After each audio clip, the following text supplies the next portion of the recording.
तत्वानुसंधान ग्रंथामध्ये पान नंबर 217 पेजवर खालून चौथी ओळ मध्येच आहे शंका. ठीक आहे. तर बघा, जिस स्थल विषय दो साधन प्राप्त होवे है तहा ही अप्राप्त अंश का पूर्ण करने हारा नियम विधि अंगीकार करया जावे है. यह पूर्व नियम विधि का लक्षण करया था.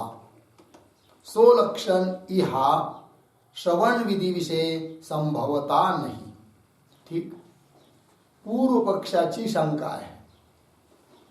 तो म्हणतो की पूर्वी तुम्ही आपली जो विषय चालू होता, आत्मा वा अरे द्रष्टव्य, श्रोतव्य, मंतव्य, निदिध्यासितव्य. या ठिकाणी श्रोतव्य, मंतव्य इथं विधी आहे. कोणता विधी आहे हा प्रश्न. तर विधीचे 3 प्रकार सांगितले. अपूर्व विधी, नियम विधी, परिसंख्या विधी.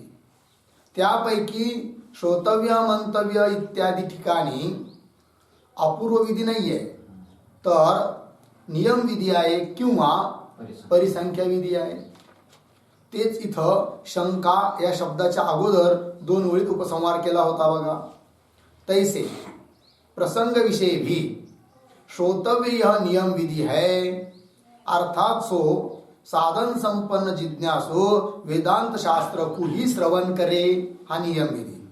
ठीक आहे ना. तो साधन संपन्न, विवेकादी साधन संपन्न असा जो जिज्ञासू आहे त्याने वेदांताचं श्रवण करावं असा निश्चय झाला, अर्थ काढला, तर ती विधी ठरते. कोणती? नियम विधी. अथवा सो जिज्ञासु वेदांत शास्त्र ते अन्य शास्त्र को नहीं श्रवण करे. आहे की नाही. श्रोतव्य या पदातून जर असा अर्थ काढला की त्या विवेकादी साधन संपन्न जिज्ञासूने काय, तर वेदांत शास्त्राहून अन्य श्रवण करू नये, निषेधाचं विधान मानलं अन्याचं, तर तीच विधी ठरते. कोणती? परिसंख्या विधी. अर्थात एकंदरीत निर्णय झाला की श्रोतव्य, मंतव्य इत्यादी ठिकाणी एकतर नियम विधी आहे किंवा परिसंख्या विधी आहे. बरोबर. पण यावर पूर्व पक्षी शंका करतो आहे. तो म्हणतो श्रोतव्य, मंतव्य या ठिकाणी नियम विधी म्हणता येत नाही. कोण म्हणतो? पूर्व पक्षी. का बरं? तर तो युक्ती सांगतोय की नियम विधी त्या ठिकाणी असते ज्या ठिकाणी 2 साधन प्राप्त आहे. त्यापैकी एक जर प्राप्त केलं तर दुसरं अप्राप्त ठरतं. तर असा जो अप्राप्त अंश त्याला पूर्ण करणारा जो विधी त्याला म्हणतात काय? नियम विधी. जसं तुष विमोचन करायचं आहे. यज्ञाकरिता तांदूळ पाहिजे आहे, तुष काढायचे आहे. मग ते तुष विमोचन करण्याकरिता 2 पद्धती, अवघात आहे की नाही, कुटणे किंवा नख विदलन, नखाने काढणे, दोन्ही प्राप्त आहे. त्यापैकी नखाने जर ते तुष विमोचन करण्याचा प्रयत्न केला तर एका पक्षात विधी प्राप्त झाली, पण अप्राप्त अंश त्यावेळेस कोणता आहे? अवघात, अप्राप्त आहे. पण इथं आपल्याला यज्ञ संबंधाने अवघात करूनच तुष विमोचन करायचं आहे. अप्राप्त अंश जो अवघात त्याला पूर्ण करणारी जी विधी त्याला म्हटलं गेलं होतं काय? नियम विधी. तसं या ठिकाणी जर ब्रह्मज्ञान होण्याकरिता श्रवण आणि त्याच्याबरोबर आणखीन दुसरी एखादी वस्तू, दुसरी काही गोष्ट जर दोन्ही युगपत प्राप्त असेल आणि दोन्ही युगपत प्राप्त असेल, त्यात एक प्राप्त केला असता एक अप्राप्त अंश असेल, तर त्याला पूर्ण करण्याकरता जर हा विधी असेल तर आम्ही त्याला म्हणू शकू काय? नियम विधी. पण इथं काय? दोन्ही नाहीच आहे. 2 प्राप्त नाहीच आहे की एक प्राप्त झाल्यावर एक अप्राप्त होईल असं नाहीच आहे. म्हणून इथं नियम विधी होऊ शकत नाही असं म्हणतो कोण? पूर्व पक्ष. पंक्ती पहा. शंका. जिस स्थल विषय ज्या ठिकाणी 2 साधन प्राप्त होवे आहे, दोन्ही साधन प्राप्त आहे एकाच वेळेस, तहा तिथं तहाही अप्राप्त अंश का पूर्ण करणे हारा, त्या दोन्ही पैकी जो अप्राप्त अंश आहे त्याला पूर्ण करणारा असा जो विधी, तो नियम विधी अंगीकार करायला यावे त्याला नियम विधी असं म्हणतात. मग आहे की नाही. यह पूर्व नियम विधी का लक्षण कथन कर्या था, माग नियम विधीचं लक्षण वर कथन केलेलं आहे उदाहरणासहित. मग आता शंका करणारा बोलतो आहे की सो लक्षण म्हणजे त्या नियम विधीचं लक्षण ई हा श्रवण विधी विषय संभवता नाही. या ठिकाणी श्रवण विधीच्या बाबतीत संभवत नाही. काय नियम विधीचं लक्षण कसं काय सांगतोय तो. जिस कारण ते सो ब्रह्म वेदांत शास्त्र ते भिन्न किसी प्रमाण का विषय है नहीं, किंतु एक वेदांत शास्त्र का ही विषय है. बरोबर. ते जे ब्रह्म आहे ते वेदांत शास्त्राच्या द्वारेच जाणलं जाऊ शकतं, है की नाही. वेदांत शास्त्राहून भिन्न कोणत्याच प्रमाणाचा विषय नाही आहे. केवळ एक मात्र वेदांत शास्त्राचाच विषय आहे. मग काय, जर ते ब्रह्म जसं वेदांत शास्त्राचा विषय अर्थात वेदांत शास्त्राचे अध्ययन केलं तर जाणलं जाणं शक्य आहे, तसं अन्य दुसरे काही केल्याने सुद्धा जर ते ब्रह्म जाणल्या जाऊ शकलं असतं तर दोन्हीची प्राप्ती, त्यात मग एकाची प्राप्ती झाली असता एकाची अप्राप्ती म्हणता आली असती, आणि त्या अप्राप्त अंशाचं पूर्ण करणारा मग हा विधी मानता आला असता, नियम विधी म्हणता आला असता. पण वेदांत शास्त्राहून अन्य कोणत्याच प्रमाणाचा विषय नाही. कोण ब्रह्म, फक्त वेदांत शास्त्राचाच विषय आहे. मग इथं उभय दोन्ही एक साथ प्राप्तच नाही आहे, तर इथं नियम विधी कसा होऊ शकेल, होऊ शकत नाही असं पूर्वपक्षी बोलतो आहे. जिस कारण ते सो ब्रह्म वेदांत शास्त्र ते भिन्न किसी प्रमाण का विषय है नहीं, किंतु मग एक वेदांत शास्त्र का ही विषय है. लागलं एवढं. जो कदाचित म्हणजे जर कदाचित ता ब्रह्म साक्षात्कार विषय, त्या ब्रह्म साक्षात्काराच्या बाबतीत विषयी वेदांत श्रवण ते भिन्न भी कोई साधन होता, वेदांत शास्त्राहून वेगळं भिन्न आणखीन एखादं साधन असतं कशाकरिता, ब्रह्मज्ञान प्राप्त होण्याकरिता. वेदांत श्रवण ते भिन्न भी कोई साधन होता तो ता श्रवण विषय नियम विधी संभव झाला असता, नियम विधी म्हणता आला असता. कारण अन्य कोणी साधन असतं तिकडे प्रवृत्ती झाल्यावर इकडे प्रवृत्ती नसती, अप्राप्तांश ठरला असता श्रवण, वेदांताचं श्रवण, मग त्याला पूर्ण करणारा विधी मानता आला असता श्रोतव्य, म्हणजेच नियम विधी ठरला असता. तो ता श्रवण विषय नियम विधी संभवता. जो कहो ता ब्रह्म साक्षात्कार के प्रती, जो कहो म्हणजे आता कदाचित नियम विधी तर आहे हे सिद्ध करण्याकरिता कदाचित तुम्ही वेदांती असं म्हणाल म्हणे. कोण बोलतोय, पूर्वपक्षी. काय म्हणाल तर जो कहो म्हणजे जर कदाचित तुम्ही असं म्हणाल की ता ब्रह्म साक्षात्कार के प्रती, ब्रह्म साक्षात्कार होण्याकरिता एक पक्ष विषय पुराण आदिकों का श्रवण भी साधन रूप करके प्राप्त है. एका पक्षामध्ये प्राप्त आहे म्हणजे कोण, पुराणादिकांचं श्रवण. जसं तुम्हीच लिहिलं आहे म्हणजे आत्मपुराण, तर आत्मपुराण किंवा अन्य पुराण, तर पुराणादिकाचं श्रवण एका बाजूला प्राप्त आहे, एका बाजूला वेदांत उपनिषद त्याचं श्रवण ते प्राप्त आहे. ब्रह्म साक्षात्काराकरिता दोन्ही प्राप्त आहे, आणि दोन्ही प्राप्त असल्यामुळे कदाचित कोणी पुराण श्रवणाच्या माध्यमाने ब्रह्म साक्षात्कार करण्याचा प्रयत्न करील तर त्यावेळेस अप्राप्त अंश होऊन जाईल कोणता, वेदांत श्रवण. मग त्याला पूर्ण करणारा हा विधी आहे असं माना, असं कदाचित तुम्ही म्हणाल तर तेही तुमचं म्हणणं बरोबर नाही. कोण बोलतोय, पूर्वपक्षी. सिद्धांती कदाचित असं म्हणतील तर ते त्यांचं म्हणणं बरोबर नाही असं त्याला दाखवायचं आहे. जो कहो ता ब्रह्म साक्षात्कार के प्रती म्हणजे ब्रह्म साक्षात्काराकरिता एक पक्ष विषय, एका पक्षामध्ये पुराणादिकों का श्रवण भी साधन रूप करके प्राप्त है. ताके निवृत्त करणे वास्ते, त्याची निवृत्ती करण्याकरिता वेदांत सर्वान श्रवण विषय सो नियम विधी संभव्य आहे. त्याची निवृत्ती करण्याकरिता वेदांत शास्त्राचं श्रवण करण्यामध्ये तो नियम विधी संभव आहे असं कदाचित सिद्धांत तुम्ही म्हणाल म्हणे. तर पूर्वपक्षी बोलतोय सो यह कहना भी संभवता नाही. पण हे सिद्धांती हे तुमचं म्हणणं हे देखील बरोबर होऊ शकत नाही. का बरं? का हे ते आत्मपुराण को वेदांत मूलकता होने ते ता पुराण के श्रवण को वेदांत श्रवण ते भिन्न साधन रूपता नाही है. ठीक आहे. बघा आता म्हणजे बरोबर आहे काय की जसं उपनिषदादी वेदांताचं श्रवण केल्यानंतर ब्रह्मसाक्षात्कार होण्याची संभावना आहे, त्याप्रमाणे आत्मपुराण वगैरे त्याचं श्रवण केलं तरी सुद्धा ब्रह्मसाक्षात्कार होऊ शकतो. उभय प्राप्त झालं की नाही? तर सिद्धांती पूर्वपक्षी म्हणतोय नाही, उभय प्राप्त नाही आहे. कारण आत्मपुराणाधिकाचं श्रवण ते सुद्धा वेदांताचंच श्रवण आहे. कारण आत्मपुराणाधिक सुद्धा कसे आहेत? वेदांत मूलक आहे. वेदांताच्या आधारावर उपनिषदांच्या आधारावरच ते लिहिल्या गेलेले आहे. वेदांत मूलक आहे.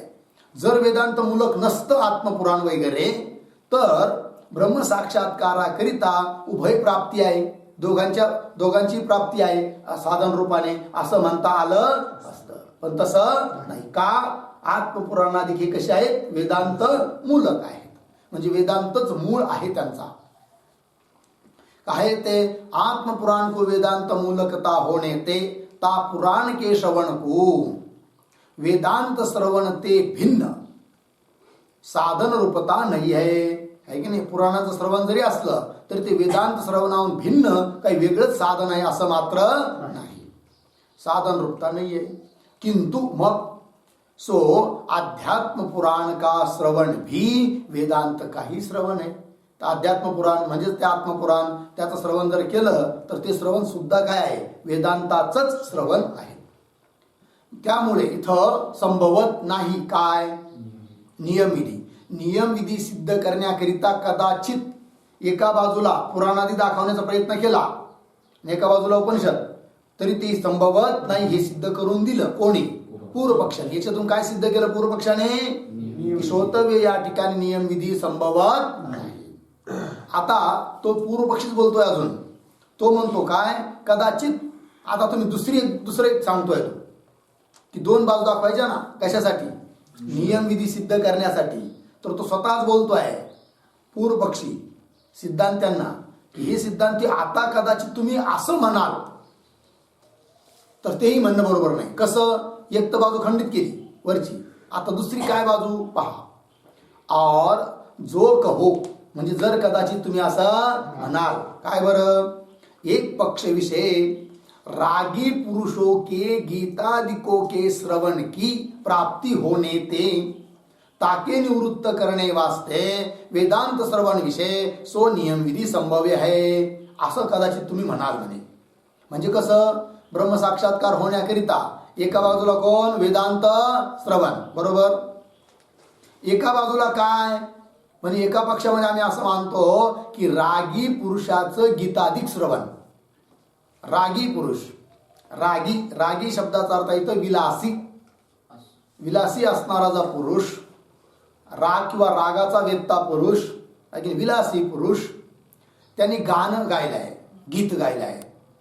म्हणजे मग ती श्रवण आम्ही मानतो. कशासाठी? ब्रह्मसाक्षात्काराकरिता. आता ब्रह्मसाक्षात्काराकरिता दोन उपाय पूर्वपक्षी म्हणतोय. म्हणजे कदाचित सिद्धांती तुम्ही असं म्हणाल म्हणे तर काय? तर ब्रह्मसाक्षात्काराकरिता एक उपाय कोण? वेदांत श्रवण. एक उपाय कोण? रागी पुरुषाने गायलेलं गीत. नाहीये पण कदाचित नियमविधी सिद्ध करण्याकरिता तुम्ही असं म्हणाल. मग आता दोन्ही प्राप्त झाले की नाही? मग एखादा पुरुष कदाचित रागी पुरुषाचे जे गायन आहे, विलासी पुरुषाचं जे गायन आहे तिकडे प्रवृत्त झाला तर अशा वेळेस अप्राप्तांश कोण ठरेल? वेदांत श्रवण. मग त्या अप्राप्तांशाला पूर्ण करण्याकरिता श्रोतव्य नियमविधी आहे असं आम्ही मानतो. असं जर कदाचित सिद्धांती म्हणतील तर तेही त्यांचं म्हणणं बरोबर नाही असं तो म्हणतोय. पुन्हा पहा. और जो कहो एक पक्ष विषय रागी पुरुषों के गीतादिकों के श्रवण की. गीता म्हणजे श्रीमद भगवद्गीता असं नाही, गीता म्हणजे गाणे, ठीक है ना, त्याचं गाणं. रागी पुरुषों के गीतादिकों के श्रवण की प्राप्ती होणे ते, ताके निवृत्त करणे वास्ते, त्याची निवृत्ती करण्याकरिता वेदांत श्रवण विषय, वेदांत श्रवणामध्ये स्वनियम विधी संभव्य आहे. असं कदाचित हे सिद्धांतांना तुम्ही म्हणाल तर तेही तुमचं म्हणणं बरोबर नाही. का बरं? सोय करणावी संभवता नाही, संभव नाही आहे म्हणे. का? जिस कारण ते ता श्रवण विधि ते अन्य वचनों करके ही मुमुक्षु जन के प्रति तीन रागी गीतों के श्रवण का निषेध कर्या है. बघा कस काय संभव नाही सांगतोय तो पूर्व पक्षी. बघा, जिस कारण ते, ज्यामुळे की ता श्रवण विधी ते, ती श्रवण विधी कोण? श्रोतव्य, मंतव्य इत्यादी श्रवण विधी. ता श्रवण विधी ते अन्य वचनों करकेही, म्हणजे श्रवण विधी जी आहे श्रोतव्य त्याला सोडून अन्य इतर वचनांनीच निषेध झालेला आहे. कशाचा? रागी पुरुषांच्या जे गीत वगैरे आहे त्याचा निषेध झालेला आहे. त्याचा निषेध करण्याकरिता श्रोतव्य याची जरूरतच नाही आहे. अर्थात श्रोतव्य या विधीच्या द्वारे रागी पुरुषाच्या गीताचा निषेध होतो हे म्हणता येत नाही. जर श्रोतव्य या विधीहून अतिरिक्त अन्य दुसऱ्या वचनांच्या द्वारे रागी पुरुषाच्या गीताचा निषेध झालेला नसता तर श्रोतव्य इत्यादी विधीच्या द्वारे रागी पुरुषाच्या गीताचा निषेध आहे असं म्हणावं लागलं असतं. तर म्हणता आलं असतं काय?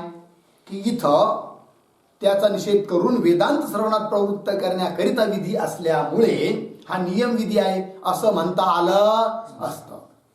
पण श्रोतव्य या विधीच्या अगोदरच अन्य कितीतरी वचनं आहेत की ज्यांनी ते काय रागी पुरुषाच्या गीताचा काय केला? निषेध केलेला आहे की नाही? त्याचा निषेध करण्याकरिता श्रोतव्य असं म्हणण्याची गरज नाही. अर्थात इथं नियम विधी संभवत नाही. पंक्ती पहा. जिस कारण ते ता श्रवण विधी ते अन्य, श्रवण विधी म्हणजे श्रोतव्य, या श्रवण विधीहून अन्य वचनों करकेही, अन्य दुसऱ्या वचनांनीच मुक्षु जन के प्रति, मुक्षुंकरिता तीन रागी गीतों के श्रवण का निषेध करे आहे. रागी पुरुषाच्या गीताचं काय केलं आहे? निषेध केलेला आहे. म्हणून त्याला घेऊन देखील, रागी पुरुषाच्या गीताला घेऊन देखील या ठिकाणी नियम विधी आहे असं म्हणता येत नाही. तर दोन पद्धतीने जे कदाचित सिद्धांती म्हणतील तर त्या दोन्ही पद्धतीचं खंडन केलंय कोणी? पूर्व पक्षाने, आहे की नाही? काय पूर्व पक्षी काय म्हणतो? कदाचित असं तुम्ही पकडाल दोन विधी, म्हणजे एक तर काय सांगितलं होतं वर, वेदांत श्रवण, पुराणादिका श्रवण दोन्ही प्राप्त आहे आणि म्हणून एकाचा निषेध करण्याकरिता एकाचं विधान आहे. अर्थात इथं नियम विधी आहे किंवा परिसंख्या विधी आहे. तर तेही त्यांचं म्हणणं बरोबर नाही, हे सिद्ध केलं पूर्व पक्षाने. कदाचित कोणी म्हणेल एका बाजूला वेदांत श्रवण, एका बाजूला रागी पुरुषाचं गाणं, दोन्ही प्राप्त आहे ना. मग रागी पुरुषाचं गाणं त्याचा निषेध करण्याकरिता ही विधी आहे, म्हणून इथं नियम विधी किंवा परिसंख्या विधी मानायला काही अडचण नाही असं जर सिद्धांती म्हणतील तेही त्यांचं म्हणणं बरोबर नाही, हे दाखवून दिलं त्याने. आता तिसरा आणखीन एक मुद्दा नियम विधी सिद्ध करण्याकरिता मांडू शकतात सिद्धांती. कोणता तिसरा मुद्दा मांडू शकतात? त्या मुद्द्याचं उत्थापन स्वतः करतोय कोण? पूर्व पक्षी. आणि स्वतः उत्थापन करून त्याचं खंडन मी करतोय की अशा रीतीने सुद्धा इथं नियम विधी संभवू शकत नाही. तर तो तिसरा मुद्दा कोणता होऊ शकतो हे स्वतः दाखवू राहिला पूर्व पक्षी. और जो कहो एक पक्ष विषय द्वैत शास्त्र के श्रवण की प्राप्ति होने ते ताके निवृत्त करने वास्ते ता वेदांत श्रवण विषय नियम विधी संभव्य है. असं तुम्ही म्हणाल म्हणे काय की ब्रह्मज्ञान प्राप्त करण्याकरिता एका पक्षात आहे वेदांत उपनिषदाचं श्रवण, एका पक्षात आम्ही मानू द्वैत शास्त्राचं श्रवण, अर्थात द्वैताचं प्रतिपादन करणारे जे शास्त्र त्यांचं श्रवण. मग जर द्वैत शास्त्राचं श्रवण करण्याकरिता पुरुष प्रवृत्त झाला तर वेदांताकडे प्रवृत्त होईल का? नाही. त्याच्यासाठी अप्राप्त अंश कोणता ठरेल? वेदांत. आणि त्याला पूर्ण करण्याकरिता श्रोतव्य हा विधी आम्ही मानू, अर्थात नियमविधी सिद्ध होऊन जाईल, आहे की नाही? असं कदाचित हे सिद्धांतानं तुम्ही म्हणाल तर तेही तुमचं म्हणणं बरोबर नाही आहे. का बरं सांगतोय? और जो कहो एक पक्ष विषय द्वैत शास्त्र के श्रवण की प्राप्ती होणे ते ताके निवृत्त करणे वाचते, त्याची निवृत्ती करण्याकरिता ता वेदांत श्रवण विषय, ते वेदांताचं श्रवण करण्यामध्ये नियमविधी संभव्य आहे, नियमविधी संभवते. सो यह कहना भी संभवता नाही. परंतु पूर्व पक्षी म्हणतो सिद्धांतांना तुमचं असलं म्हणणं देखील संभवू शकणार नाही. का बरं? जिस कारण ते ता द्वैत शास्त्र को अद्वैत का विरोधीपणा होणे ते जे द्वैत शास्त्र आहे ते कसं आहे? अद्वैत शास्त्राच्या अत्यंत विरुद्ध आहे. ब्रह्मज्ञान प्राप्त होण्याकरिता त्याचा उपयोगच नाही आहे. जर त्याचा उपयोग असता तर म्हणता आलं असतं की ब्रह्मज्ञान होण्याकरिता 2 साधनं उपलब्ध आहेत, वेदांताचं श्रवण, द्वैताचं श्रवण. मग तुम्हाला इथं नियमविधी लावता आला असता. पण ब्रह्मज्ञान प्राप्त होण्याकरिता द्वैत शास्त्राचं श्रवण अजिबात उपयोगाचं नाही आहे. अद्वैत शास्त्राच्या विरुद्ध आहे ते, त्याची प्राप्तीच नाही आहे. जर प्राप्तीच नाही तर निषेध करण्याकरिता इथं विधी मानण्याची काय गरज? अर्थात अशा रीतीने देखील नियमविधी या ठिकाणी संभवत नाही. कोण बोलतो? पूर्व पक्षी. जिस कारण ते ता द्वैत शास्त्र को अद्वैत का विरोधीपणा होणे ते, अद्वैताचे विरोधी असल्यामुळे तर अद्वितीय ब्रह्मज्ञान के प्रती, त्या अद्वितीय ब्रह्मज्ञानाकरिता साधन रूपता ही संभवती नाही. साधनच नाही आहे. कोण? द्वैत शास्त्र. साधन रूपता ही संभवती नाही. और झालं एवढं? तीन गोष्टी झाल्या की नाही? आता पुढे और न चक्षुषा पश्यति नापि वाचा यतो वाचो निवर्तन्ते यन्मनसा न मनुते इत्यादि श्रुतियों ने ब्रह्म विषय वेदांत ते भिन्न चक्षु वाक मन आदि को की अविषयता कथन करी है. याते ता ब्रह्म ज्ञान विषय प्रत्यक्षादिकों को भी साधन रूपता प्राप्त है नहीं. याते तीन प्रत्यक्षादिकों के निवृत्त करने वास्ते भी ता वेदांत श्रवण विषय नियम विधि संभवता नहीं. याते ता वेदांत श्रवण विषय नियम विधि कहना असंगत है. चौथा मुद्दा अजून दिलाय त्याने, है की नाही? चौथा मुद्दा कोणता? म्हणजे कदाचित तो म्हणतोय कोण? पूर्व पक्षी. कुणाला? वेदांत सिद्धांतांना. हे सिद्धांती श्रोतव्य या ठिकाणी नियमविधी आहे हे सिद्ध करण्याकरिता हे सिद्धांतांनो कदाचित तुम्ही असं म्हणाल. काय म्हणाल? की एका बाजूला ब्रह्मज्ञान प्राप्त होण्याकरिता वेदांताचं श्रवण आहे, एका बाजूला आहे वाणी किंवा मन किंवा चक्षुरादी इंद्रिय. मग दोन गोष्टी झाल्या की नाही? वेदांताचं श्रवण एक, वाणी चक्षुरादी एका बाजूला. एखादा साधक वाणी चक्षु इत्यादी मन इत्यादिकाच्या द्वारे ब्रह्मप्राप्ती करून घेण्याचा प्रयत्न करील तर त्याच्याकरिता तो अंश प्राप्त झाला. अशा वेळेस अप्राप्त अंश कोण ठरेल? वेदांत श्रवण. मग अप्राप्त अंश वेदांत श्रवण त्याची पूर्ती करण्याकरिता श्रोतव्य हा नियमविधी आहे असं आम्ही मानू. असं कदाचित सिद्धांतांना तुम्ही म्हणाल, पण तेही तुमचं म्हणणं बरोबर नाही आहे. कारण ब्रह्मज्ञान प्राप्त होण्याकरिता वाणी मन चक्षुरादी इंद्रिय यांचा उपयोगच नाही आहे. हे प्राप्तच नाही आहे साधन रूपाने. जर प्राप्तच नाही आहे तर त्यांचा निषेध करण्याकरिता श्रोतव्य इत्यादी ठिकाणी नियम वगैरे विधी मानण्याची जरूरतच पडत नाही. चौथा मुद्दा लक्षात आला? पुन्हा पहा. और न चक्षुषा पश्यति, श्रुतीने साक्षात निषेध केलाय. चक्षुच्या द्वारे पाहता येत नाही. न अपि वाचा, वाणीने त्या ब्रह्माचं ग्रहण होत नाही. का बरं? यतो वाचो निवर्तन्ते, ज्याच्यापासून वाणी निवृत्त होते. यन जे तत्व ब्रह्मतत्व मनसा न म्हणुते, मनाने देखील त्याचं मनन करता येत नाही. तर वाणी, मन, ठीक आहे ना जी, चक्षुरादी इंद्रिय या सर्वांचा निषेध केला या श्रुतीने. इत्यादी श्रुतीयोने ब्रह्मविषय म्हणजे ब्रह्माच्या बाबतीत वेदांत ते भिन्न, वेदांत शास्त्राला सोडून चक्षु, वाक, मन आदि को की अविषयता कथन करी आहे. आदि सर्वांची काय सांगितली आहे? अविषयता, म्हणजे विषयताच नाही आहे, प्राप्तीच नाही आहे. अविषयता कथन करी आहे. याते म्हणून ता ब्रह्मज्ञान विषय, त्या ब्रह्मज्ञानाकरिता प्रत्यक्षादिको भी साधन रूपता प्राप्त आहे नाही, आहे की नाही. ब्रह्मज्ञानाकरिता प्रत्यक्षाधिकांना जर साधन रूपता प्राप्त असती तर त्यांचा निषेध करण्याकरिता म्हणता आली असती काय? नियमविधी किंवा परिसंख्या विधी.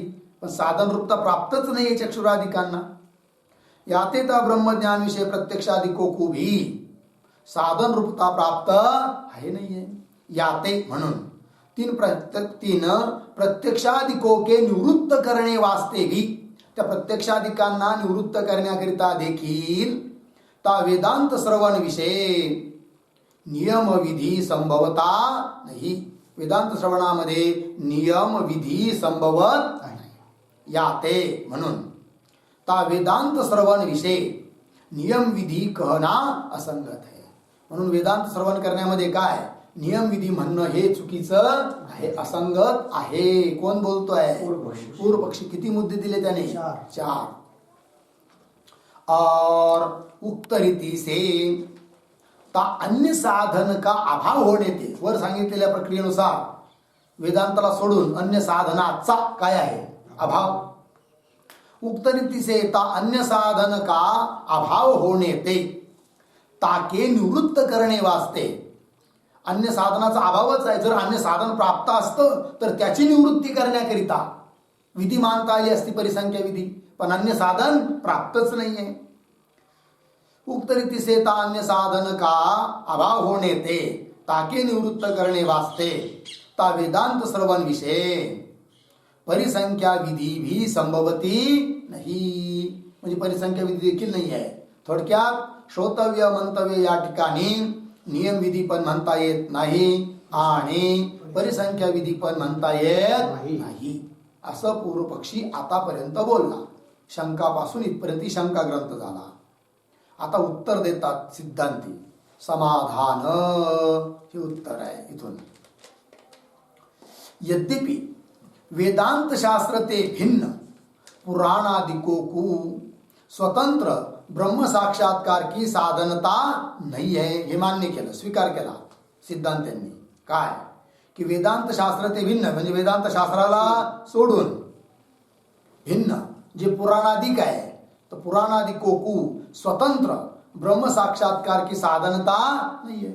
जर वेदांताला सोडून अन्य जे पुराणाधिक त्यांना ब्रह्म साक्षात्काराची स्वतंत्र साधनता असती, स्वतंत्र रूपाने ते साधन बनले असते, तर इथं नियम विधी किंवा परिसंख्या विधी लावता आली असती. पण स्वतंत्र साधन नाही हे सिद्धांतांनी सुद्धा मान्य केलं. स्वतंत्र ब्रह्म साक्षात्कार की साधनता नहीं है. तथापि तरी पण वेदांत शास्त्र के श्रवण की न्यायी पुराणादिकों का श्रवण भी स्वतंत्र ब्रह्म साक्षात्कार का साधन है, या प्रकार की भ्रांति करके ता पुराणादिकों के श्रवण को भी ता ब्रह्म ज्ञान के प्रति स्वतंत्र साधनता के प्राप्त हुए ताके निवृत्त करने वास्ते ता वेदांत श्रवण विषय नियम विधि का अंगीकार तथा परिसंख्या विधि का अंगीकार संभवे है. बघा आता सिद्धांतांनी पूर्व पक्षाचं म्हणणं मान्य केलं, तरी सुद्धा इथं नियम विधी किंवा परिसंख्या विधी आहे हे सिद्ध करतात. सिद्धांतांनी पूर्व पक्षाचं काय म्हणणं मान्य केलं, किती अंश मानला, ही गोष्ट बरोबर आहे.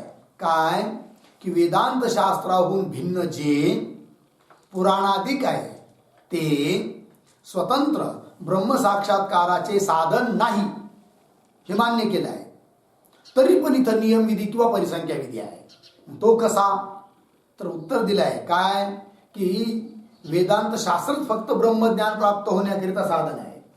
पण समजा एखाद्याला भ्रम झाला आणि भ्रमाने त्याला असं वाटलं काय की ब्रह्मज्ञान प्राप्त करण्याकरिता पुराणाधिक अन्य साधन देखील आहे.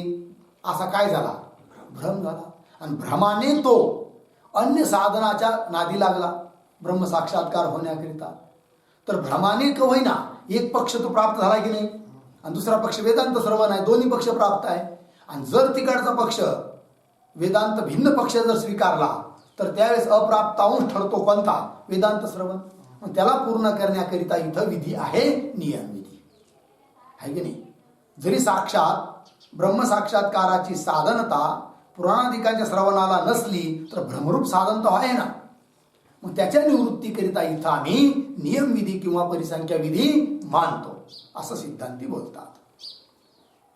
तथापि वेदांत शास्त्र के श्रवण की न्यायी म्हणजे वेदांत शास्त्राप्रमाणे पुराणादिकों का श्रवण भी पुराणादिका श्रवण देखील स्वतंत्र ब्रह्म साक्षात्कार का साधन है. या प्रकार की भ्रांति भ्रम होऊ शकतो.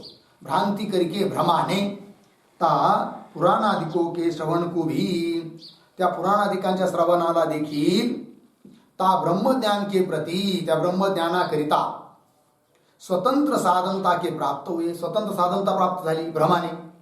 स्वतंत्र साधनता के प्राप्त हुए ताके निवृत्त करणे वास्ते त्याच्या निवृत्ती करण्याकरिता ता वेदांत श्रवण विषय त्या वेदांत श्रवणामध्ये नियम विधी का अंगीकार तथा परिसंख्या विधी का अंगीकार संभवे है. लागला अर्थ.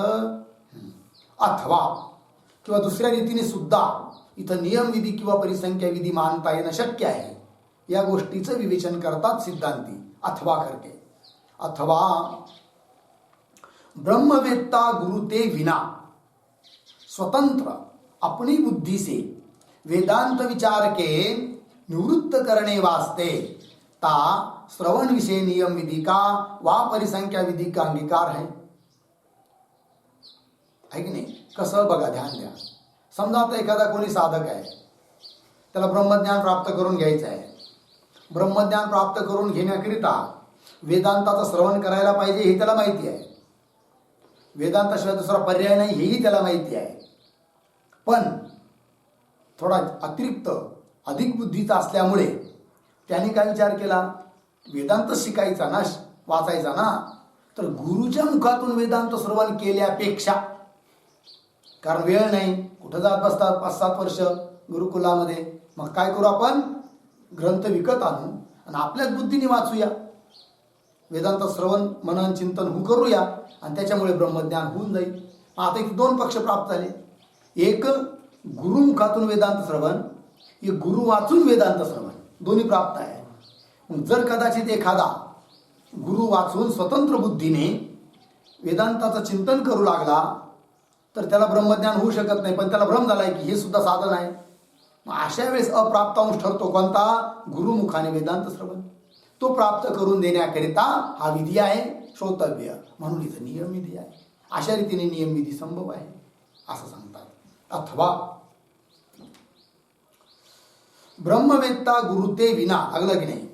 ब्रह्मवेत्ता गुरु वाचून स्वतंत्र अपनी बुद्धि से वेदांत विचार के निवृत्त करणे वास्ते वेदांत विचार करण्याकरिता प्रवृत्त झाला आहे त्याला त्याच्यातून निवृत्त करण्याकरिता अर्थात बाबा रे तुला वेदांत श्रवण करायचं ना चिंतन करायचं ना गुरुमुखानेच कर हे सांगण्याकरिता अपने बुद्धि से वेदांत विचार के निवृत्त करने वास्ते ता श्रवण विषय नियम विधि का वा परिसंख्या विधि का अंगीकार है. लागला अर्थ. अर्थात इस अधिकारी पुरुष ने श्रोत्रिय ब्रह्मनिष्ठ गुरु के मुखते ही वेदांत शास्त्र का श्रवण करना. अर्थात या अधिकारी पुरुषाने विवेकादी साधन संपन्न पुरुषाने श्रोत्रिय ब्रह्मनिष्ठ असे असणारे जे गुरु त्यांच्या मुखातूनच वेदांत शास्त्राचं श्रवण करावं हे सांगण्याकरिता इथं आम्ही मानतो नियम विधी. ता गुरु ते विना स्वतंत्र केवल अपनी बुद्धि से ता वेदांत शास्त्र का विचार नहीं करना. स्वतंत्र बुद्धीने वेदांत शास्त्राचा विचार करू नये. यह वार्ता ही गोष्ट पूर्व वृद्ध पुरुषों ने भी कही है. प्राचीन काळातले जे वृद्ध पुरुष अर्थात ज्येष्ठ श्रेष्ठ पुरुष आचार्य लोक त्यांनी सुद्धा ही गोष्ट सांगून ठेवलेली आहे. पूर्व वृद्ध पुरुषोने भी कही आहे. हा श्लोक सांगतात. नियमः परिसंख्या वा विध्यर्थो हि भवेद्यतः अनात्मा दर्शनेनैव परमात्मानमुपास्महे. ठीक पदच्छेद पहा. नियमः परिसंख्या वा विध्यर्थः हि भवेत् यतः अनात्मा अदर्शनेन एव परात्मानम उपास्महे. अन्वय. यतः नियमः परिसंख्या वा विध्यर्थः हि भवेत्. यतः नियमः परिसंख्या वा विध्यर्थः हि भवेत्. पुढे अनात्मादर्शनेन एव अनात्म अदर्शनेन एव परात्मानं उपास्महे. अर्थ पहा.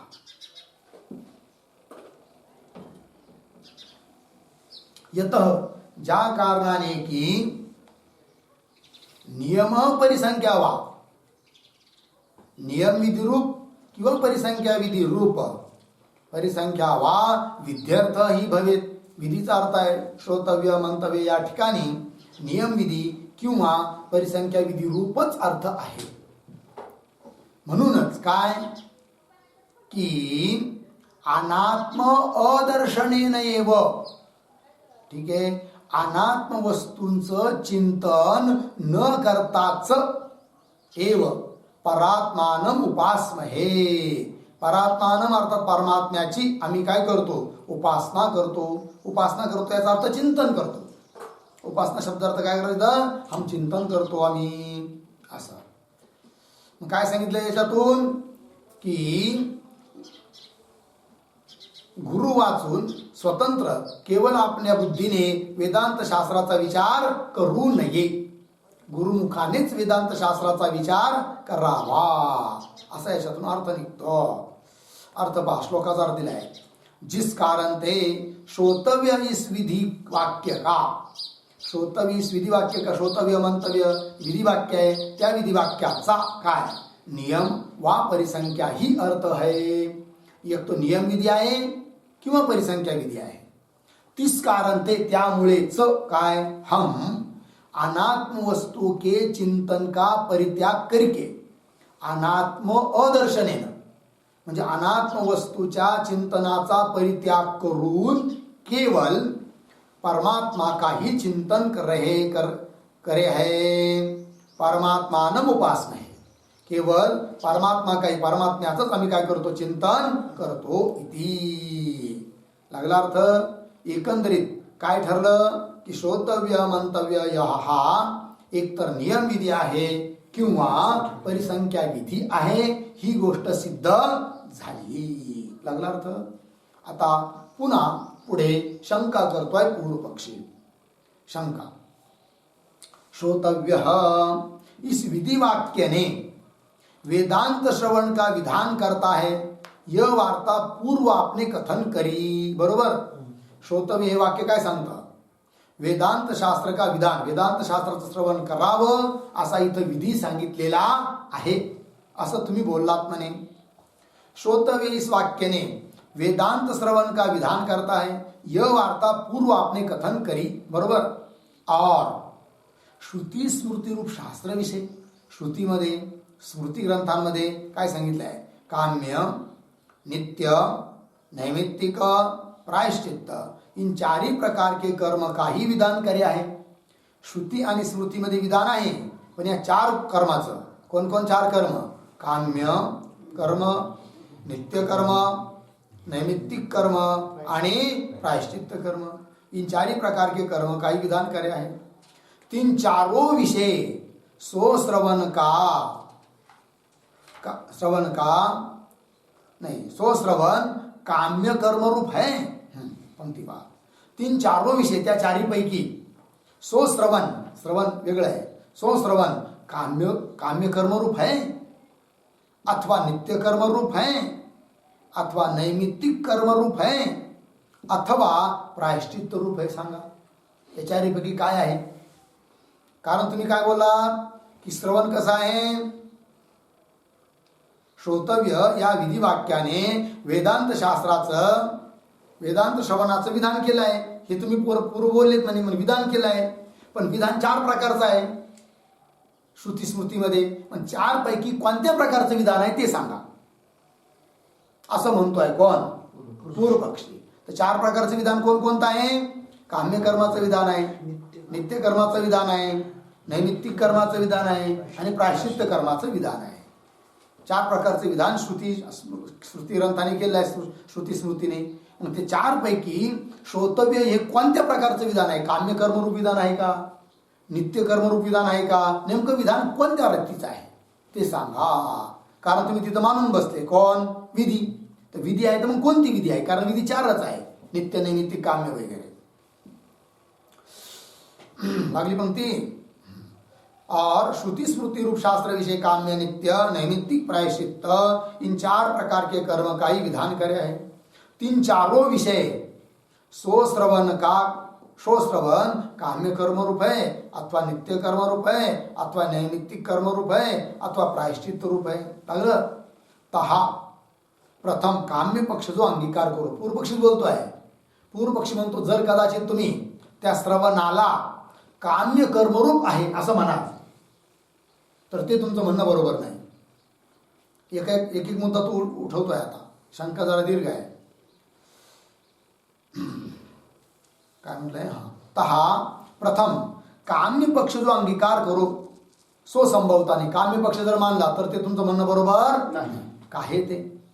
स्वर्ग कामो यजेत इस वचन विषय या वाक्यामध्ये जैसे स्वर्गरूप फल का उद्देश करके याग का विधान करे आहे. म्हणून ही काम्य कर्म आहे. स्वर्ग कामो यजेत, स्वर्गाचा उद्देश करून स्वर्ग प्राप्तीसाठी काय यागाचं विधान आहे. स्वर्गरूप फल का उद्देश करके याग का विधान करे आहे. तैसे कोई फल का उद्देश करके ता श्रवण का विधान कर्या नाही. जसं तिथं स्वर्ग कामो यजेत या ठिकाणी कोणत्या तरी फलाच्या उद्देशाने विधान आहे, त्याप्रमाणे श्रोतव्य या ठिकाणी जर काम्य कर्मरूप विधान मानायचं असेल तर तिथं सुद्धा त्या श्रवणाचं फल सांगितलं पाहिजे. आणि त्या फलाच्या उद्देशाने श्रवणरूप क्रिया मग ते म्हणता येईल काम्य कर्मरूप आहे म्हणून. आहे की नाही? पण काय फलाचा तर इथं उद्देश नाहीये, उद्देश केलेला नाहीये. पंक्ती पहा. स्वर्ग कामो यजत इस वाक्य वचन विषय जैसे स्वर्गरूप फलों का उद्देश करके याग का विधान कर्या है, तैसे कोई फल का उद्देश करके ता श्रवण का विधान कर्या नाही. कोणत्या तरी फलाला घेऊन श्रवणाचं विधान सांगितलं असतं तर म्हणता आलं असतं काय काम्य कर्मरूप आहे म्हणून. पण तसं नाहीये. और जो कहो कदाचित आता असं म्हणाल म्हणे तुम्ही. कोण म्हणतोय? पूर्व पक्षीच बोलतोय. कुणाला? सिद्धांत्याला. काय म्हणतो तो? पहा. और जो कहो जैसे रात्रि सत्र नामा याग के विधायक वाक्य विषय. एक याग आहे त्याचं विधायक वाक्य आहे. रात्रि सत्र नावाचा तो याग आहे की नाही? तर त्या यागाचं विधान करणारं जे वाक्य आहे त्यात देखील फल सांगितलेलं नाही.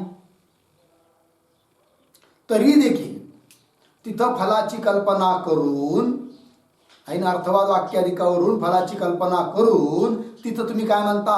काम्य कर्मरूप विधान मानता.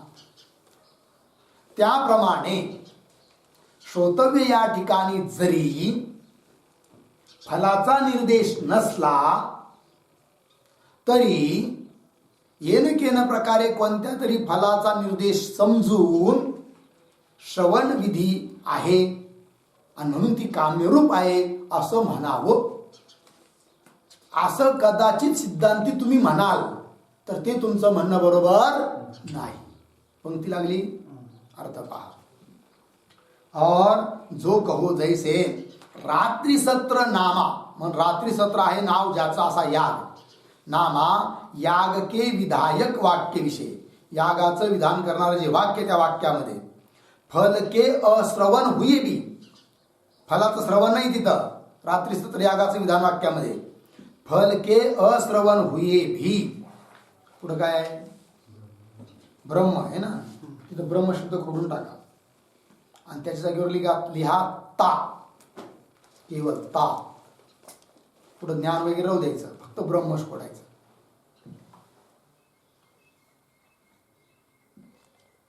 आता पहा पुन्हा ती वाचतो. और जो कहो जैसे रात्रि सत्र नामा याग के विधायक वाक्य विषय फल के अश्रवण हुए भी, फल श्रवण नाही आहे तरी पण ता ज्ञान के ता ज्ञान विषय पुरुष की प्रवृत्ती करावणे वाचते, त्या ज्ञानामध्ये म्हणजे त्या यागामध्ये पुरुषाची प्रवृत्ती करण्याकरिता ता याग का फल कल्पना कर्या जावे है. यागाचं फल जरी तिथं सांगितलेलं नसलं तरी तिथं यागामध्ये मनुष्याची प्रवृत्ती होण्याकरिता काय केलं जातं, फलाची कल्पना केली जाते.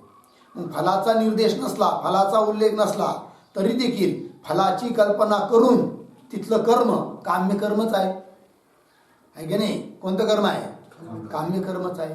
त्याप्रमाणे श्रोतव्य इथं जरी फलाचा उल्लेख नसला तरी तुम्ही फलाची कल्पना करून घ्या आणि काम्य कर्म माना, आम्ही काम्य कर्म मानतो असं कदाचित सिद्धांती तुम्ही म्हणाल तर ते तुमचं म्हणणं बरोबर नाही. असं ता याग का फल कल्पना कर्या जावे तैसे ता श्रवण का भी ब्रह्मज्ञान रूप फल हम कल्पना करेंगे. त्याप्रमाणे श्रवणाचं फल सुद्धा काय ब्रह्मज्ञान अशी आम्ही कल्पना करू. फल झालं काय ब्रह्मज्ञान, त्याच्याकरिता साधन काय श्रवण आणि त्याचं विधान केलं आहे. आणि म्हणून इथं श्रवण या विधीला काम्य कर्मरूप म्हणायला हरकत नाही असं कदाचित तुम्ही म्हणाल, सिद्धांती म्हणतील. तर हे सिद्धांत्यांना हे तुमचं म्हणणं बरोबर नाही. तैसे ता श्रवण का भी ब्रह्मज्ञान रूप फल हम कल्पना करेंगे, सोय करना भी संभवता नाही. लागलं. परंतु पूर्व पक्षी म्हणतो की असं तुमचं म्हणणं देखील संभवत नाही. काय ते का बरं, गृहस्थादिको विषय ता ब्रह्मज्ञान रूप फल के कामना काही असंभव आहे. नाही गृहस्थाश्रमाधिकामध्ये मला ब्रह्मज्ञान प्राप्त व्हावं असणं शक्य नाही. म्हणजे कदाचित तुम्ही फलाची कल्पना केली बी तरी देखील तो विधी होऊ शकत नाही, काम्य कर्मरूप विधी होऊ शकत नाही. म्हणजे कसं काय फलाची कल्पना केल्यावर काय अडचण आहे, म्हणजे अडचण ही आहे की गृहस्थाधिक जे लोक आहेत त्यांना ब्रह्मज्ञान रूप फल आपल्याला प्राप्त व्हावं अशी इच्छाच त्यांना संभवत नाही. आणि म्हणून काम्य कर्म रूप विधी आहे हे म्हणणं बरोबर नाही. काय ते गृहस्थाधिको विषय, गृहस्थाधिकांमध्ये ता ब्रह्मज्ञान रूप फल के कामना काही असंभव आहे. ब्रह्मज्ञान रूप फलाच्या कामनेचाच काय आहे असंभव आहे. उलटा तीन गृहस्थाधिको विषय ता ब्रह्मज्ञान ते उद्वेगही देखणे विषय आले आहे. एखाद्या गृहस्थाला म्हणलं, गृहस्थाश्रमी माणसाला अरे ब्रह्मज्ञान प्राप्त करून घ्यायला पाहिजे, तो म्हणतो काय होईल त्याने, त्याच्यापासून तो उद्विग्न होतो, प्राप्त करण्याकरिता इच्छा करत नाही. म्हणून जरी तुम्ही श्रवण विधीला काम्यरूप ठरवण्याकरिता फलाची कल्पना केली, कारण फल सांगितलेलं नाही आहे, फलाची कल्पना केली तरी ते ब्रह्मज्ञान रूप फलाची इच्छाच होणार नाही गृहस्थींना. आणि म्हणून श्रवण विधी काम्य कर्मरूप विधी आहे हे म्हणता येत नाही. उलटा तीन गृहस्थाधिको विषयता ब्रह्मज्ञान ते उद्वेगही देखणे विषय आवे है. लागलं.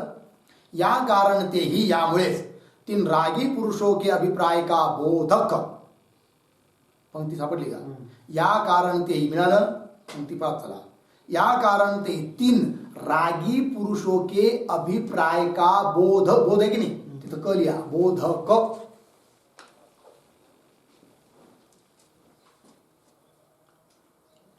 बोधक पुढे काय, लोक है ना, तर लोकच्या ठिकाणी पाहिजे श्लोक. श्लोक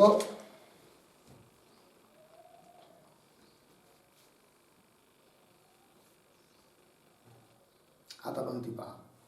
या कारण तेही, म्हणूनच तीन रागी पुरुषों के अभिप्राय का बोधक, रागी जो पुरुष आहे, विलासी जो पुरुष आहे, त्याच्या अभिप्रायाचा बोधक श्लोक काय आहे? श्लोक इथे दिला जात आहे. काय श्लोक आहे हो? अपि वृंदावने शून्ये शुगालत्वं स इच्छति न तु निर्विषयं मोक्षम कदाचिदपि गौतम. पदच्छेद पहा. अपि वृंदावने शून्ये शुगालत्वं सह इच्छति न तु निर्विषयं मोक्षम कदाचित अपि गौतम. ठीक. अन्वय. गौतम, हे गौतम,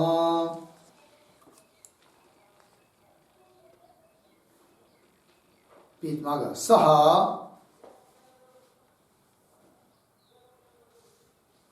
शून्ये वृंदावने,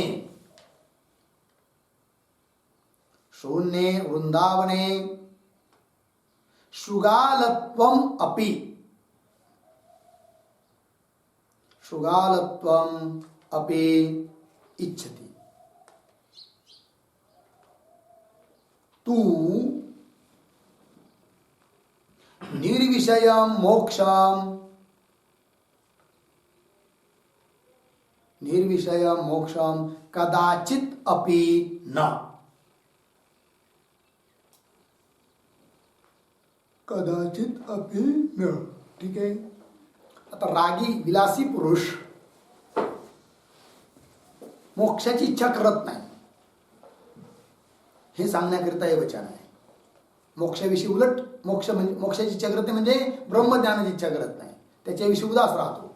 भलं तिकडं कुत्रा मांजर व्हायची इच्छा करीत, पण ज्ञान प्राप्त व्हावं अशी इच्छा करत नाही, निर्विषय मोक्ष प्राप्त व्हावा असं इच्छा करत नाही. ते दिलंय. गौतम संबोधन आहे. हे गौतम आहे की नाही, तिथला कुठला श्लोक असेल तिथलं ते संबोधन, हे श्रेष्ठ पुरुषा किंवा हे शिष्य वगैरे. हे गौतम काय की स, स म्हणजे रागी पुरुष, रागवान पुरुष, विलासी पुरुष, स शब्दाने घ्यायचा. शून्ये वृंदावने शुगालत्वम अपि इच्छति, तो रागी पुरुष, अत्यंत आसक्त पुरुष काय, शून्य असं जे वृंदावन म्हणजे जे प्राप्त झालं असतं, ब्रह्मज्ञान प्राप्त झालं असं ठरत नाही, तर शून्य असं वृंदावन वगैरे, तिथं वृंदावनामध्ये शुगालत्वम अपि इच्छति. शुगालत्व मतलब क्या? शुगालत्व म्हणजे काय? शुगाल, शुगाल म्हणजे लांडग, कुत्र, कोल, मांजर, पक्षी. मला झालं देवा करायचं झालं तर वृंदावनात जन्म दे, भलं माणसाचा नाही देता आला तर तिथं कुत्र होऊन का मला राहणं होईना, पण जन्म दे. कशातला? वृंदावनामध्ये. अशी इच्छा करतो. मग पण परंतु इच्छा करत नाही कशाची? तू परंतु निर्विषय मोक्षम, विषयरहित मोक्षम कदाचित अपि न, कदाचित पण इच्छा करत नाही. याचा अर्थ काय ठरला? तर जे गृहस्थी लोक आहे ते ब्रह्मज्ञानापासून उद्विग्नच होताना दिसतात. ब्रह्मज्ञानाची प्राप्ती त्यांना दिसत, ब्रह्मज्ञान प्राप्त व्हावं आपल्याला अशी इच्छा त्यांच्या ठिकाणी दिसत नाही. आणि म्हणून श्रोतव्य या ठिकाणी फल श्रवण नाही आहे. फलाचं श्रवण नसलं तरी फलाची कल्पना करून तुम्ही काम्य कर्म रूप विधी मानायचा प्रयत्न केला तरी संभवत नाही. कारण जे गृहस्थी पुरुष आहे, रागी पुरुष आहे, त्यांना निर्विषय मोक्ष नकोच आहे. म्हणून इथं काम्य कर्मरूप विधी संभवत नाही. पुढे पहा. अर्थ य श्लोकाचा अर्थ दिला आहे. हे गौतम, सो रागवान पुरुष, स शब्दाने, सो रागवान पुरुष शून्य वृंदावन विषय, शून्य अशा वृंदावनामध्ये शुगाल होने की तो इच्छा करे आहे. शुगाल होण्याची काय करतो? इच्छा करतो. कीड़ा मुंगी कुछ भी होन बनने की इच्छा करता है. परंतु निर्विषय मोक्ष की सो रागवान पुरुष कदाचित भी इच्छा करता नहीं. है की नाही? तो रागवान पुरुष काय, निर्विषय मोक्ष प्राप्त व्हावा अशी कदाचित पण इच्छा करत नाही. मग एकंदरीत काय ठरलं? की काम्य कर्मरूप आहे श्रवण विधी हे म्हणता येत नाही. पुढे पहा. किंवा वेदान इमाम लोकम अमुंच परित्यज्य आत्मानम अन्विच्छेद श्रुती आहे. श्रुतीचा अर्थ स्वतः ग्रंथकाराने दिलाय पुढं. इत्यादी श्रुतीने साधन चतुष्टय संपन्न जिज्ञासू संन्यासी को भी, असा संन्यासी की जो साधन चतुष्टयाने संपन्न आहे, जिज्ञासू आहे, पुन्हा जाणण्याची इच्छा आहे त्याला. इत्यादि श्रुती ते साधन चतुष्टय संपन्न जिज्ञासु सन्यासी को भी आत्मज्ञान की प्राप्ति वास्ते, आत्मज्ञान प्राप्त होण्याकरिता श्रवणादिकों की कर्तव्यता निश्चय होवे. आणि श्रवणादिक तर कर्तव्य म्हणून सांगितलेलं आहे. कुणाला? साधन चतुष्टय संपन्न जिज्ञासू संन्यास्याकरिता आहे की नाही. आत्मज्ञान प्राप्त व्हावं म्हणून त्यांच्याकरिता विधान आहे. श्रवणादिकों की कर्तव्यता निश्चय होवे. याते म्हणून गृहस्थ अधिको को 3 श्रवणादिको विषय अधिकार ही नाही आहे. म्हणून गृहस्थाधिक जे लोक आहेत त्यांचा काय श्रवणाधिकाविषयी काय नाही, अधिकारच नाही. कारण श्रवणाधिकामध्ये अधिकार प्राप्त होण्याकरिता काय पाहिजे? संन्यास पाहिजे. आत्तावर श्रुती सांगितलं आहे की साधन चतुष्टय संपन्न जिज्ञासू संन्यासी कुही, जिज्ञासू पाहिजे, संन्यासी पाहिजे, तरच त्याचा आत्मज्ञान प्राप्तीकरिता श्रवणाधिकामध्ये काय आहे? अधिकार आहे. कर्तव्यता त्याचं ते कर्तव्य आहे. परंतु गृहस्थी लोक श्रवणाधिकार त्यांचा अधिकारच नाही आहे. ठीक आहे. या ते गृहस्थाधिको को 3 श्रवणाधिको विषय अधिकार ही नहीं है. जो कहो 3 संन्यासिको को ही सो श्रवण काम्यरूप हो. म्हणजे एकंदरीत काय ठरलं की श्रवण रूप विधी काम्यरूप विधी म्हणता येत नाही गृहस्थींकरिता. कदाचित तुम्ही म्हणाल म्हणे काय की श्रोतव्य हा काम्यरूप विधीच आहे, पण गृहस्थांसाठी नाही, संन्यासासाठी आहे. काय? काम्यरूप विधी. जो कहो 3 संन्यासियों को ही संन्यास्याकरिताच सो श्रवण काम्यरूप काम्य कर्मरूप हो, काम्य कर्म माना. सो यह करणारी संभवता नाही. हे मी म्हणणं बरोबर काय ते. जो कदाचित म्हणजे जर कदाचित संन्यासी के प्रति सो श्रवण काम्यरूप होवे, घडीभर मानलं संन्यासाकरिता श्रवण, संन्यासाने श्रवण केलं पाहिजे, संन्यासाने श्रवण केलं पाहिजे, पण संन्यासाकरिता सांगितलेलं जे श्रवण रूपी कर्म ते कसं आहे म्हणे? काम्य कर्म रूप आहे. असं जर मानलं तर काय अडचण सांगतात. काय ते? जो कदाचित संन्यासी के प्रति सो श्रवण काम्य कर्म रूप होईल तो तर काम्य कर्म के न करने ते प्रत्यवाय की प्राप्ती होती नाही. हा नियम आहे. काय नियम? समजा काम्य कर्माचं विधान केलं आहे, पण काम्य कर्माचं अनुष्ठान एखाद्याने केलं नाही केलं तरी त्याला प्रत्यवायाची प्राप्ती होत नाही. जसं नित्यनिमित्त कर्म केलं नाही तर प्रत्यवाय लागतो, पाप लागतं, तसं काम्य कर्म जर केलं नाही तर प्रत्यवाय लागत नाही. ध्यान द्या, लक्ष देऊ राहिलं की.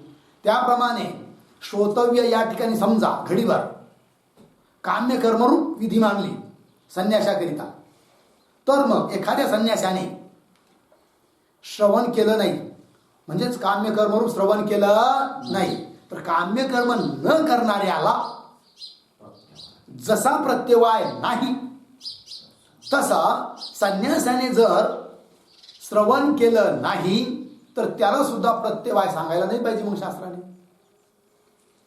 पण जर एखाद्या संन्यासाने वेदांताचं श्रवण केलं नाही तर त्याच्याकरिता शास्त्राने काय सांगितलं आहे? प्रत्यवाय सांगितलं आहे. ज्या अर्थी शास्त्राने वेदांत श्रवण न करणाऱ्या संन्यासाकरिता प्रत्यवाय सांगितलं आहे, त्या अर्थी संन्यासाकरिता जे श्रवण काम्य कर्मरूप म्हणता येत नाही. युक्ती समजून राहिली का? काम्य कर्मरूप संन्यासाकरिता ते श्रवण का म्हणता येत नाही? ते केलं नाही तर प्रत्यवाय सांगितलं आहे. जर काम्य कर्मरूप असतं तर बोलत चला, प्रत्यवाय सांगितला नसता.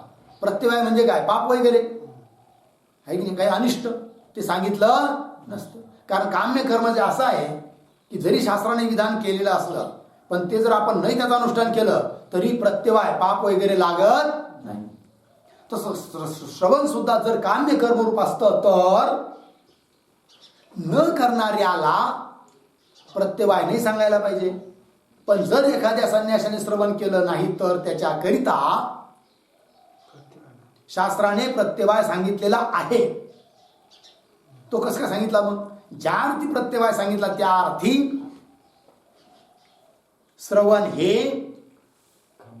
काम्य कर्मरूप नाही. बोलत चला लवराईनी पंक्ती. हा बघा काय ते, जो कदाचित संन्यासी प्रति सो श्रवण काम्यरूप होवे तो काम्य कर्म के न करणे ते. बरोबर, काम्य कर्म केलं नाही तर न करणे ते प्रत्यवाय की प्राप्ती होती नाही. हा नियम आहे. प्रत्यवायाची प्राप्ती होत नाही. ज्याला स्वर्गाची इच्छा असेल त्याने याग करावा, आहे की नाही. परंतु एखाद्याने केलाच नाही याग तर नाही केला म्हणून त्याला काही प्रत्यवाय आहे का? नाही. प्रत्यवाय की प्राप्ती होती नाही याते. म्हणून ता श्रवण के न करणे ते. समजा श्रवण केलं नाही तर देखील ता श्रवण के न करणे ते ता संन्यासी को प्रत्यवाय की प्राप्ती नहीं होनी चाहिए. त्या संन्यासाला प्रत्यवायाची प्राप्ती असायला नाही पाहिजे. परंतु एखाद्या संन्यासाने जर श्रवण केलं नाही तर त्याला काय सांगितलं आहे? प्रत्यवाय सांगितलं आहे. मग तो कसं काय सांगितला? ज्या अर्थी प्रत्यवाय सांगितला त्या अर्थी श्रवण हे काम्य कर्म रूप नाही. और आगे वेदांत श्रवण के परित्यागते. जर एखाद्या संन्यासाने वेदांत श्रवणाचा काय केला? परित्याग केला आणि नुसता भंडारे खात फिरला तर त्याला प्रत्यवाय सांगितला आहे. और वेदांत श्रवण के परित्यागते ता सन्यासी को प्रत्यवाय की प्राप्ती श्रुति स्मृती विषय कथन करी है. श्रुति स्मृतीने प्रत्यवाय सांगितलेला आहे. याते म्हणून ता संन्यासी के प्रति ता श्रवण को काम्य कर्म रूपता संभवती नाही. म्हणून संन्यासाकरिता सुद्धा श्रवण हे काम्य कर्मरूप नाही आणि गृहस्थी करता तर नाहीच नाही. याते ता संन्यासी के प्रति ता श्रवण को काम्य कर्मरूपता संभवती नहीं. और सो श्रवण नित्य कर्मरूप है. यह द्वितीय पक्ष. 4 विकल्प गेले होते पूर्व पक्षाने. काय की श्रवण हे कारण विधी 4 प्रकारचा आहे. काम्य कर्मरूप, काम्य, नित्य, नैमित्तिक, प्रायश्चित्त. मग हा श्रवण विधी काम्य कर्मरूप आहे का असा पहिला प्रश्न होता. तर काम्य कर्मरूप श्रवण विधी आहे हे म्हणता येत नाही, हे सिद्ध करून दिलं. आता कदाचित सिद्धांती म्हणतील काय श्रवण हे नित्य कर्मरूप माना, तर तेही त्यांचं म्हणणं बरोबर नाही. कसं काय सांगतात? और सो श्रवण नित्य कर्मरूप है. यह द्वितीय पक्ष जो अंगीकार करो सो भी संभवता नाही. काय ते यावत जीवम अग्निहोत्रम जुहुयात हे नित्य कर्माचं विधान आहे. यावत जीवन म्हणजे जगे मरेपर्यंत अग्निहोत्राचा हवन, अग्निहोत्राचं अनुष्ठान करावं. अग्निहोत्रम जुहुयात. इस वचन ने जैसे गृहस्थ के प्रति जीवन काल पर्यंत, जीवंत आहे तो पर्यंत अग्निहोत्र रूप नित्य कर्म का विधान करे है. बरोबर. तैसे इस अधिकारी पुरुष के प्रति जीवन काल पर्यंत श्रवण का कोई वचन ने विधान कर्या नहीं. जर समजा श्रवणाला नित्य कर्मरूप मानलं तर जसं नित्य कर्माचं विधान यावत जीवनपर्यंत असतं तसं वचन पाहिजे होतं एखादं. काय की या साधकाने किंवा या संन्यासाने मरेपर्यंत श्रवण करावं असं विधान असायला पाहिजे होतं. पण असं विधान तर नाहीये आणि म्हणून काय म्हणता येत नाही? नित्य कर्म रूप पण म्हणता येत नाही. काय श्रवण.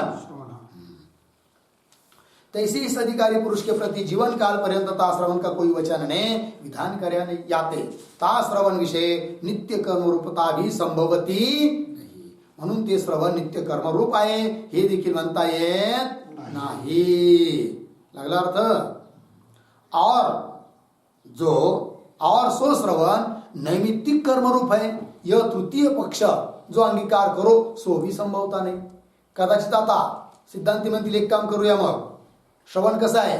नैमित्तिक कर्मरूप आहे असं मानूया, तर ते देखील म्हणणं बरोबर नाही. ठीक आहे ना जी? बस का? बस पुढचा विचार नंतर करू. ओम पूर्णमद पूर्णमिदं पूर्णात् पूर्णस्य पूर्णमादाय